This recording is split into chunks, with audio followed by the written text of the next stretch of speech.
nothing. They want to kill me. They want to kill me. এরা আমাদের প্রাণে মারতে চায়। মেরে দিক, আমার মৃতদেহ উদ্ধার হোক এখান থেকে, কিন্তু আমি জায়গা ছেড়ে যাব না।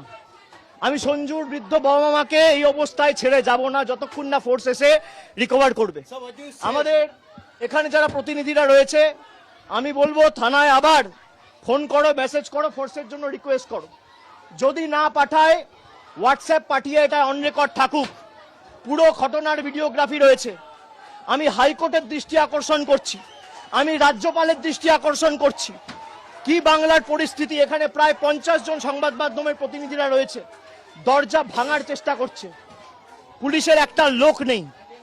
কি পরিস্থিতি হয়েছে আপনারা দেখুন। I will definitely move to court. আমি শিফট করছি।